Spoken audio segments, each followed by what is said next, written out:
Canton, China, the 1830s. It's after dark on the Pearl River, and a long, low boat with too many oars is sliding through the black water toward a hulk anchored offshore, a floating warehouse that never moves and never officially exists. The men aboard the boat are armed. They call these craft scrambling crabs, and they only come out at night. They pull alongside, hand up silver, and take on chests of a sticky brown paste worth more than their own lives. Running the operation on the American side is a sharp young man from Massachusetts. He knows exactly what the paste does to the people who buy it. In a letter home, he'll call the trade fair honorable and legitimate. His name is Warren Delano, and the fortune he's building on that river will one day help raise his grandson, a boy named Franklin Delano Roosevelt, who will grow up to be President of the United States. This is a story about drugs, but mostly it's a story about the money, because the profits from this trade didn't vanish into some foreign empire.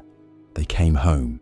They built railroads across the American Midwest, bought half of Manhattan, endowed hospitals you can walk into today, and carved family names into the marble of America's finest museums. And the exact same machine, get people hooked, take the money, buy respectability, is running in your neighborhood pharmacy tonight. Here is the story. Long before any of this, there was a flower. Go back, way back, further than you think the record allows. In a cave in the hills of what is now southern Spain, archaeologists found the seed capsules of the opium poppy tucked into bags woven from grass, carbon dated to somewhere between 6,000 and 7,000 years ago.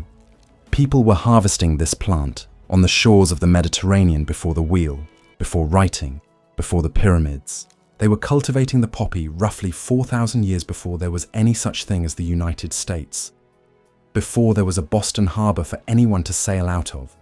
Picture the harvest, because the method has barely changed in all that time. It's dawn.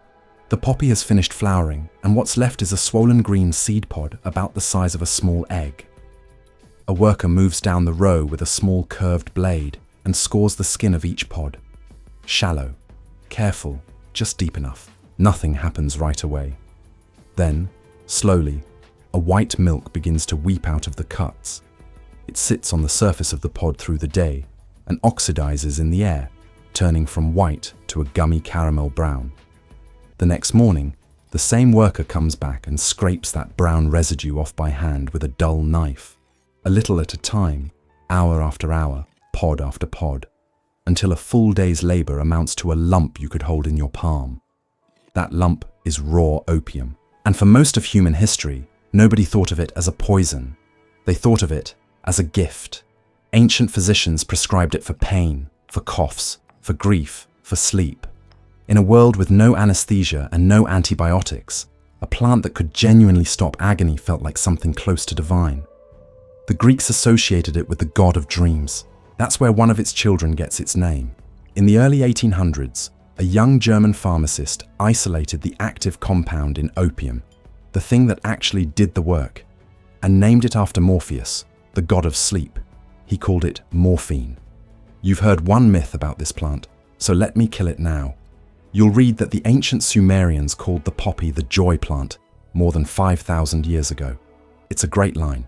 It's also almost certainly wrong. A guess a translator floated in the 1920s that later scholars quietly walked back. The real story doesn't need the embellishment. The real story is that this flower sat at the center of human medicine, peacefully, for thousands of years. And then somebody figured out how to make a fortune off it. Here's the thing that turned a medicine into an empire. Math. Opium is cheap to grow and stupidly profitable to sell, if you can get it to the right market. And in the 1700s and 1800s, the British found the perfect one. British traders grew opium by the ton in India, then smuggled it into China, where the emperor had banned it. That ban was the whole business model. Because the drug was illegal, it was scarce. Because it was scarce, the markup was astronomical. And because it was addictive, the customers came back forever. You could not design a better product if you tried. It creates its own demand, punishes anyone who quits, and the government trying to stop you only drives the price up. The scale of what followed is hard to hold in your head. By the 1830s, the drug had spread so far into China that, by some estimates, more than 10 million people there were addicted, a number larger than the entire population of Ohio today, hooked on a substance shipped in from overseas for profit. Whole stretches of the Chinese economy bent around the habit. Silver that had flowed into China for centuries began flowing back out to pay for the drug. And this is the part American history class skips. The British ran the biggest piece of this trade, but right alongside them, elbowing in for their cut, were Americans. Not shady outsiders, the opposite. These were the founding families of respectable America, the men whose names would end up on the buildings. They couldn't easily get Indian opium, which the British controlled. So they went and got their own. They sailed to the Ottoman Empire, modern-day Turkey, bought opium there by the ton, and hauled it to Canton to undercut the British and grab a slice of the richest trade on the planet. A single successful voyage could turn a young clerk into a rich man for life, and the men who pulled it off didn't slink home in shame. They came home as heroes, as pillars, as philanthropists. That transformation from drug money to respectable money in a single generation, no questions asked, is the thing to keep your eye on. Hold that thought, because it's about to happen 4 times in a row. And then, a century and a half later, it happens again. Before we go further, if you're new here, this channel covers the hidden histories behind the things that shaped the world. Real stories, real numbers, no filler. New video every week. Hit subscribe so you don't miss it. And drop a comment telling me where you're watching from, whether you're in Texas, New York, or somewhere in between. I always want to know. Start in Boston, because Boston is where the American opium aristocracy was born. The godfather of it was a man named Thomas Handesid Perkins. If you've spent any time in Massachusetts, you've bumped into his name without knowing it. Perkins was a Boston Brahmin, old money, old family, the top of the top, and he built a chunk of that money smuggling Turkish opium into China in the early 1800s. When China cracked down on the trade in 1817, Perkins and his partners didn't stop. They smuggled harder. The drug's illegality wasn't a deterrent, it was the margin. Perkins became one of the very first millionaires in the entire United States, a millionaire at a time when a fine brick house in Boston cost a few $1,000s, and most Americans would never see $100 in cash at once. His nephew, John Perkins Cushing, went out to Canton personally and came home a multimillionaire, one of the richest men in the country, off the same trade. And here is where you need to pay close attention, because this is the whole point of the story. Watch what Perkins did with the money. He helped found Massachusetts General Hospital, still one of the top hospitals in America, the place where the first public surgery under anesthesia was performed. He bankrolled McLean Hospital, still a leading psychiatric institution today. He gave the Boston mansion that became the Perkins School for the Blind, which still educates blind children, and which still bears his name over the door. He was a founding patron of the Museum of Fine Arts in Boston and the Boston Athenaeum. He put money into the Bunker Hill Monument and into one of the first commercial railroads ever built on American soil. Sit with that. The opium money didn't get buried. It got laundered into the most respectable institutions in New England: hospitals, schools, museums, monuments, and the man who made it got remembered as a great philanthropist. Boston threw him a hero's reputation and never once made him explain where the fortune came from. There's the pattern: a city, a whole establishment, deciding not to ask a single question because the money was already inside the walls. This decision seemed small at the time. It was not. Because once a nation agrees that drug money spends the same as any other money, that a big enough gift washes clean of whatever it took to earn it, you've built the machine that runs the rest of this story. You've built it for the Boston families in 1830. And you've built it, without knowing it, for a family called the Sacklers in 1996. The Boston families were just the beginning. The trade grew into a genuine American dynasty, run through a firm called Russell and Company, the largest American operation in the China trade, which swallowed the old Perkins outfit and became the flagship of the whole enterprise. And the man who ran Russell and Company's opium operation in Canton was Warren Delano, the American from the top of this story, the one directing the scrambling crabs on the Pearl River at night. Delano sailed to China at 24 and clawed his way up until, by his early 30s, he was chief of operations for the firm's business in Canton, Macau, and Hong Kong. He got rich, filthy rich. He built the fortune on a drug he privately admitted had, in his own words, an unhappy effect on the people who used it, and then argued that selling it was fair, honorable, and legitimate anyway, no different than shipping wine and spirits back to America. Then, in the Panic of 1857, one of the worst financial crashes of the 19th century, Warren Delano lost almost everything. So he did the thing you do when you've made a fortune off addiction once and you know exactly how to do it again. At nearly 50 years old, he left his family, sailed back to China, and rebuilt the entire fortune from scratch. And here's how he rebuilt part of it: by selling opium to the United States government as medicine to treat wounded Union soldiers during the Civil War. Read that twice. During the Civil War, the man who would become President Franklin Roosevelt's grandfather was supplying opium to the US Army. Delano brought that second fortune home, and it flowed down to his daughter Sarah, and Sarah lavished it on her only son. That son was Franklin Delano Roosevelt, the man who would pull America out of the Great Depression and lead it through the Second World War, raised in comfort on money-made dealing drugs on the far side of the world. The family did not talk about it. Roosevelt's own biographers noted something strange.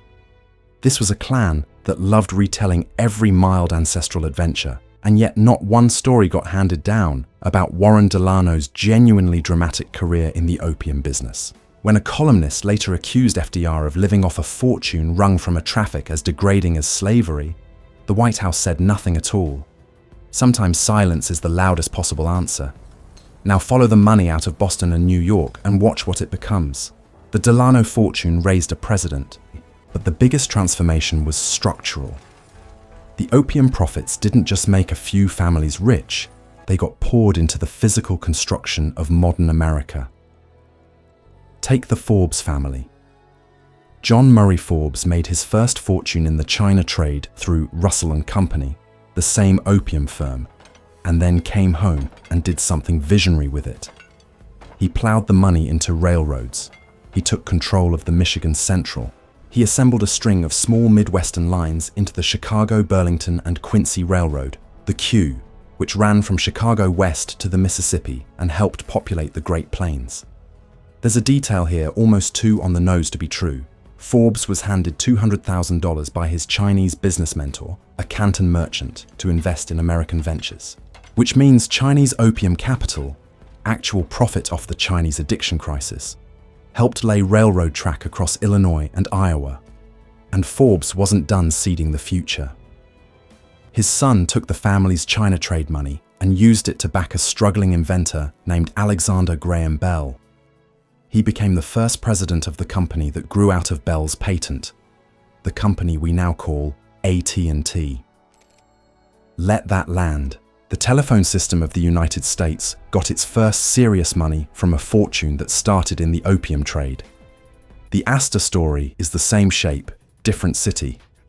John Jacob Astor, a German immigrant who became the first great American multimillionaire, got into opium in 1816, buying 10 tons of it in Turkey and shipping it to China aboard his own vessels in defiance of the Chinese ban. He reportedly wrangled special permission to keep the China trade running, even through a federal trade embargo. He worked the drug trade for a few years, took his profits, and got out. Then he did with his opium money what smart drug money always does. He made it disappear into something respectable. He bought Manhattan, enormous tracts of it. The Astors became known as the landlords of New York, and John Jacob Astor left the largest fortune in America, around $20 million in 1848.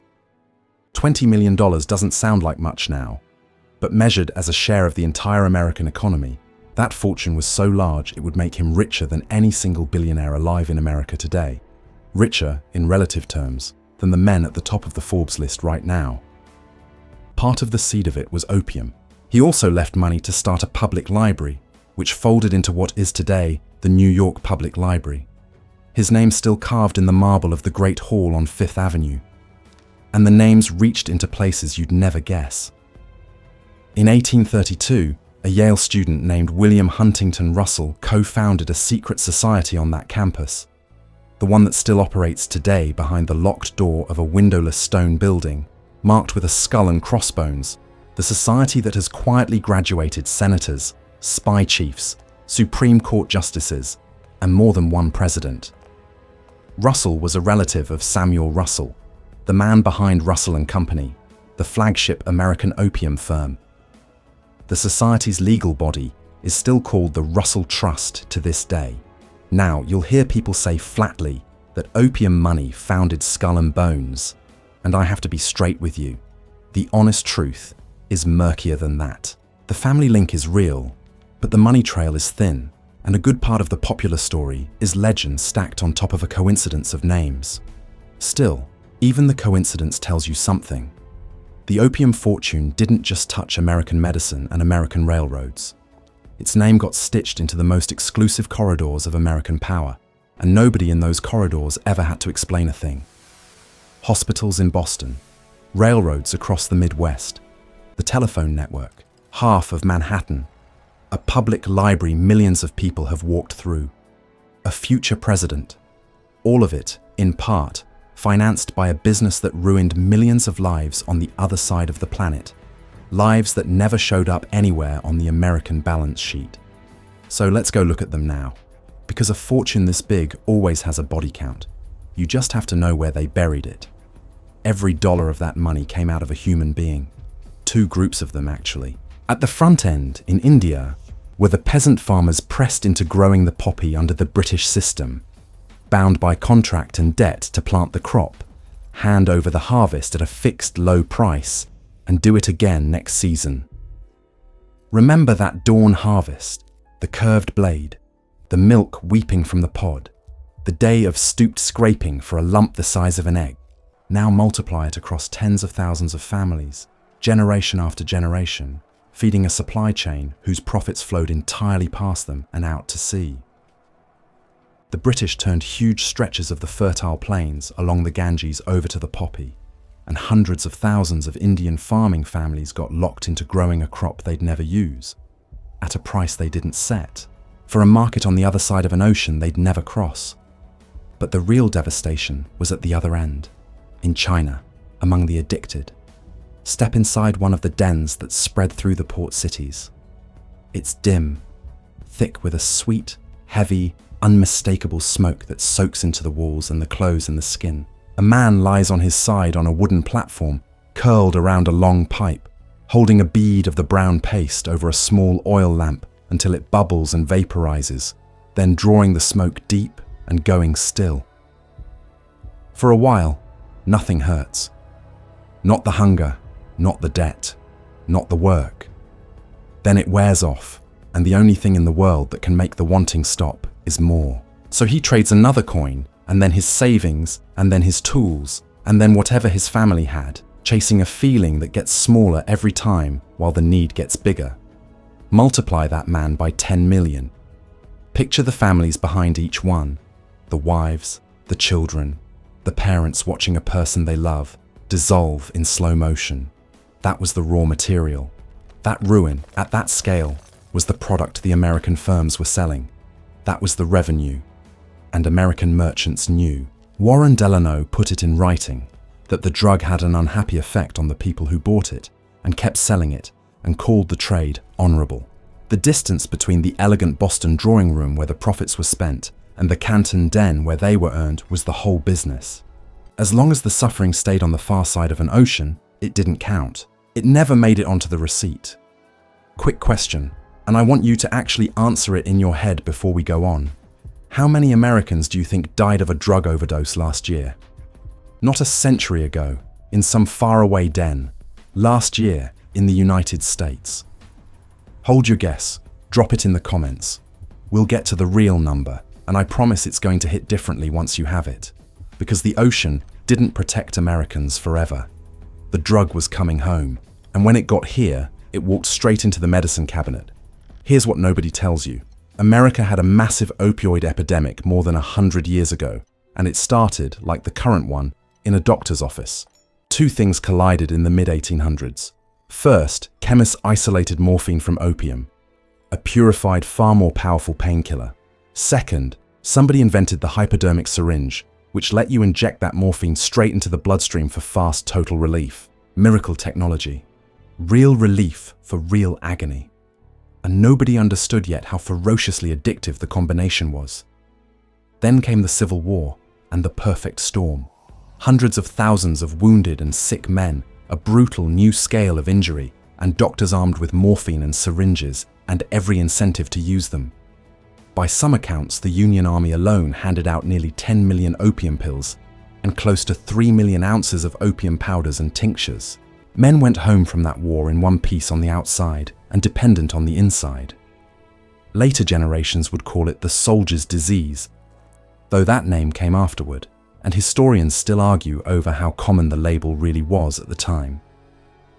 What isn't in doubt is the wave of addiction that followed the war into peacetime, and then business made it so much worse. Because in the late 1800s, there was almost no regulation of what went into medicine or what got printed on the label. So opium and morphine went into everything, sold over the counter, no prescription, no warning. The most infamous example, a product called Mrs. Winslow's Soothing Syrup, marketed to mothers to quiet teething and crying babies. Its active ingredient was morphine. Parents were dosing infants with an opioid, sold in a cheerful bottle, with no idea what it was. And some of those babies died. The American Medical Association would eventually call that product a baby killer. It sold for decades before anyone stopped it. By the end of the 1800s, the typical American opioid addict wasn't some stereotype in an alley. It was a middle-class or upper-class white woman, hooked by her own family doctor, taking a medicine she'd been told was safe. Same country, same trick. The people selling the cure and the people selling the addiction were the same people, and the profit ran in both directions. Then, in 1898, a German company you've definitely heard of, Bayer, started selling a brand new, even more powerful opioid over the counter as a cough remedy. They marketed it as a non-addictive improvement on morphine. Safe enough for children, they said. They gave it a brand name meant to sound heroic. They called it heroin. It's sold in American drugstores, by name, on the shelf, as medicine. Finally, the country woke up, or thought it did. Congress passed the Pure Food and Drug Act in 1906, forcing companies to actually list what was in their products. Then came the Harrison Narcotics Act in 1914, which cracked down on opioids and pushed them behind prescriptions and out of the open market. America looked at the wreckage, passed some laws, and told itself the problem was solved. It wasn't solved. It was paused. Because the demand didn't disappear, and neither did the oldest, most reliable business model in the world. The machine that turns human pain into private fortune just sat there, patient, waiting for a legal way back in. What I haven't told you yet is what the people selling you that way back in already knew and had known for years, while they sold it anyway. If you've made it this far, you already know this isn't the story you were told. Do me one favor, hit subscribe. It's the single thing that helps these deep dives reach more people. Okay, back to it. Because this next part is where it stops being history and starts being about you. The way back in arrived in 1996, and it came in a little plastic bottle with a name you know, OxyContin. The company was Purdue Pharma. The family that owned it, quietly, through a maze of trusts, was named Sackler. And what the Sacklers did was run the exact same play the Boston opium families had run a century and a half earlier. Take a powerful opioid, convince America it's safe, sell as much of it as humanly possible, take the money, and then use that money to buy a spotless reputation. OxyContin was strong. It was essentially a time-release version of a close cousin of heroin. Purdue's pitch was that the time-release coating made it safe, that addiction was rare, that fewer than 1% of patients who took it would ever get hooked. That reassurance leaned heavily on a 5-sentence letter to the editor of a medical journal from 1980, Not a study, a letter, which the industry inflated into a scientific fact. It was not a scientific fact. Purdue built a sales machine like the country had never seen. At the launch, Richard Sackler reportedly told the sales force to expect a blizzard of prescriptions that would bury the competition. He got his blizzard. Sales reps swarmed doctors' offices with free trips, free meals, and bonuses tied to volume. Doctors wrote and wrote and wrote. By 2012, American pharmacies were filling around 255 million opioid prescriptions in a single year, enough for practically every adult in the entire country to have their own bottle. Now, I went looking for the smoking gun memo, the one where an executive writes down, in cold dollars, it's cheaper to pay the lawsuits than to stop. For Purdue, there isn't one clean document like that. So let me give you the real arithmetic instead, because it's actually worse. OxyContin brought in more than $30 billion. In 2007, Purdue and 3 executives pleaded guilty in federal court to misleading the public about the drug's addiction risk. The penalty was about $634 million. Against $30+ billion in revenue, that fine was a rounding error. The cost of doing business, paid, while the business kept going. The pills kept selling. The prescriptions kept climbing for years after that guilty plea. They had already been caught in a federal courtroom, and it changed almost nothing. And then they did it again. In 2020, Purdue pleaded guilty a second time. 3 federal felonies now, admitting it had defrauded the United States and paid kickbacks to push more pills. On paper, the penalty was $8.3 billion. In reality, because the company had steered itself into bankruptcy, the government agreed to actually collect only a sliver of that. Not one member of the Sackler family was criminally charged. Not one of them admitted any personal wrongdoing. And when a federal judge finally handed down the criminal sentence in 2026, only the corporation stood convicted, a legal entity, a logo, a name already scheduled for the shredder. No human being went to prison for a single day. 2 guilty pleas, 13 years apart, hundreds of thousands of Americans dead in the gap between them, and every time, the punishment landed on the company instead of a person. This is the part that should make you angry. This wasn't a foreign cartel. This happened in American boardrooms, with American executives and American lawyers signing off on it, selling to American families, while an American regulator, the FDA, waved the marketing through. In fact, the FDA official who oversaw the original approval of OxyContin's label later went to work for Purdue. The revolving door didn't even squeak. The Sacklers knew what they had. And they kept going. So how do you get away with it? You run the Boston playbook to the end. You take the drug money and you buy respectability at the highest possible altitude. For decades, the Sackler name was one of the most prestigious in the world of art and science. It was carved into a wing of the Metropolitan Museum of Art in New York.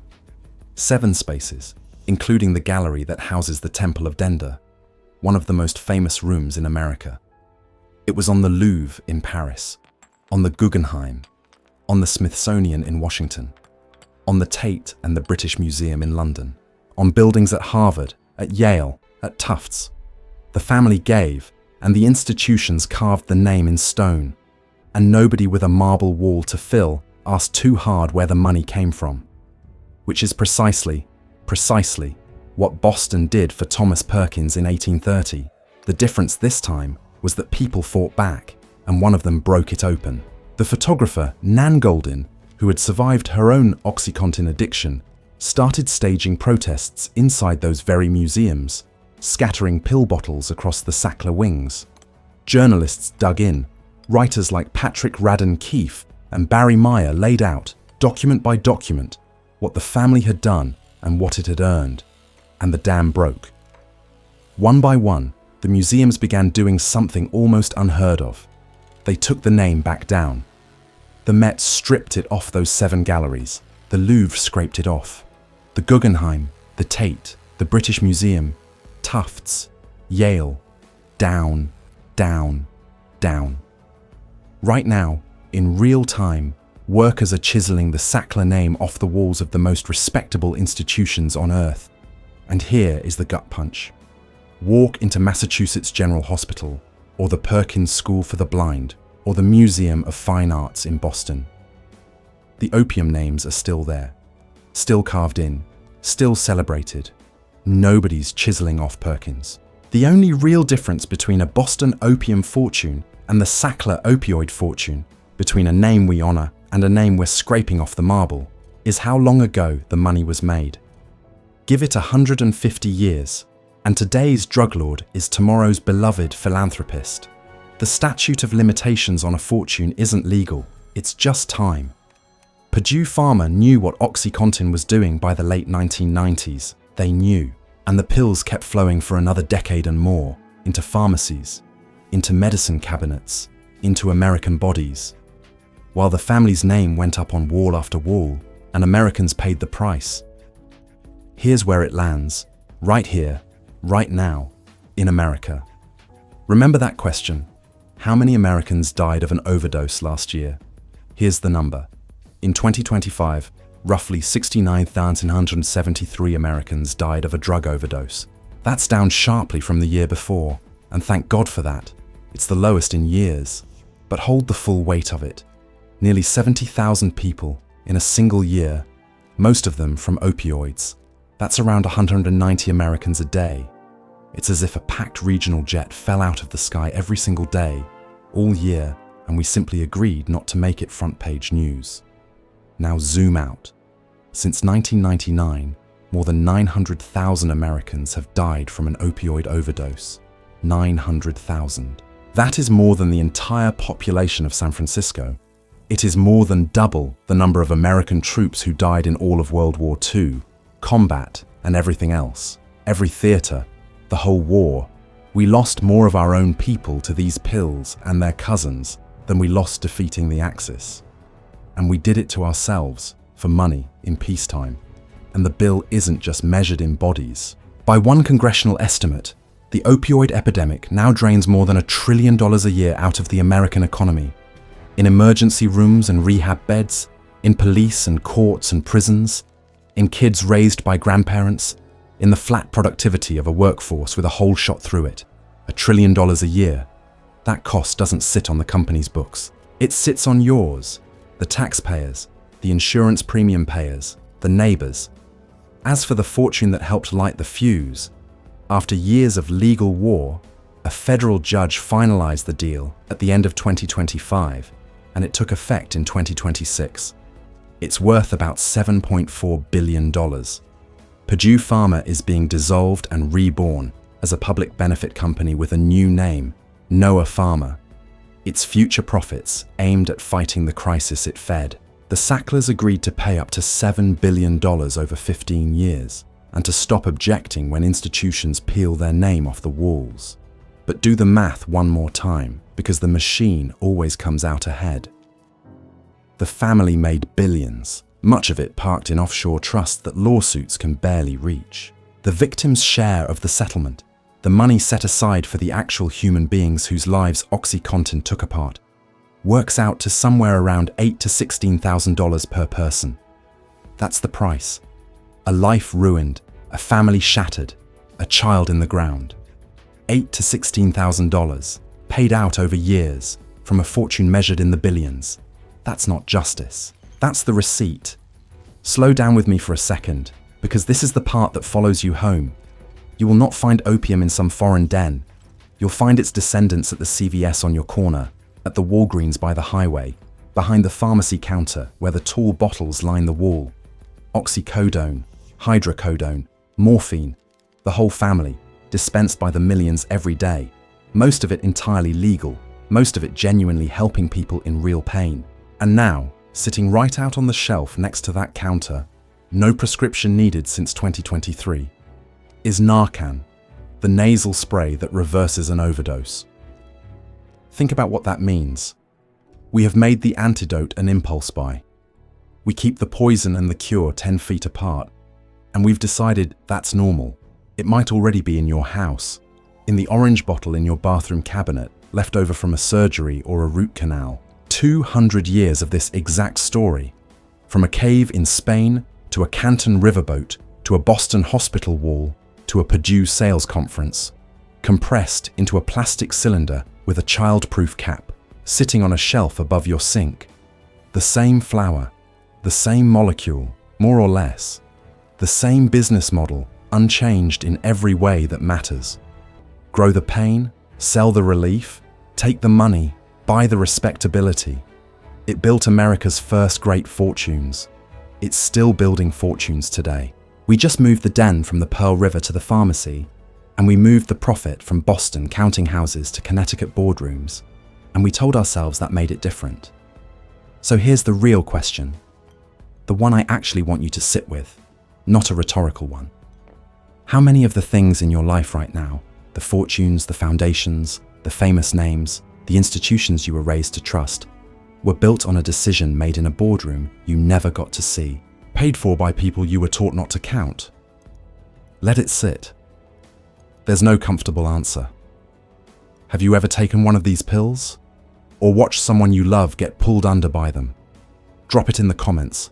I read every single one, and I know this one hits close to home for a lot of you. If this is the kind of story you want more of, the real history behind the things that run your life, subscribe, hit the like button. It tells me you want to keep going deeper. And share this with someone who thinks they already know how the world works. Because the next time you open that bathroom cabinet and see the orange bottle, you're going to see the whole thing behind it. The flower, the river, the fortune, the names on the museum walls and the names being scraped off. The Boston families put their opium money into hospitals, and we call them philanthropists. The Sacklers put their opioid money into museums, and we're chiseling their names off the stone. One country, 2 centuries, one machine, and it's still running. You just don't see it on the receipt.